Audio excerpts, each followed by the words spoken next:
is 1 a.m. in the East on the biggest night in politics, and it has been full of exciting developments. CBS News still rates the House at this hour as leaning Republican.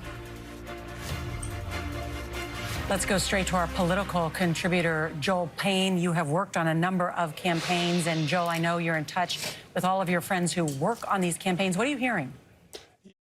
Because that is such an important state. Democrats consider Senator Cortez Masto their most vulnerable Democrat. Major Garrett. That's exactly right. It's not an insult. Democrats did look at this race and feel that Catherine Cortez Masto, watching the CBSNews.com website, tracking votes coming in, they might have been alarmed maybe 30 minutes ago to see Nevada voted 1% and then boom, instantly jumped to 44%. My colleague... The economy's bad, and historical trends show us that that's what happened. But perhaps that's what it is. I mean, it's just too early to know.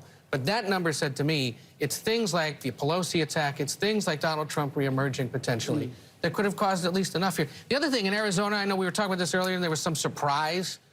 Clearly, that so-called red wave or ripple, however it was being referred to, has not materialized. I think a lot of Democratic candidates are breathing a sigh of relief, particularly in Washington State, where Patty Murray has won. So history is usually against the president's party in these midterms. It's usually a loss of the average 28 seats in the House and 4 in the Senate. So no matter what, President Biden and his Democratic Party are going to claim some sort of victory by not having those big of losses as past presidents have had. But you can't overstate what a massive difference it would be for the Biden administration for the next 2 years. Closer, I've got a narrow lean on this. It is leaning Republican. Ron Johnson up a little bit on Mandela Barnes right now. I mean, Republicans are turning out more in the vote, and they're doing very, very well with independents.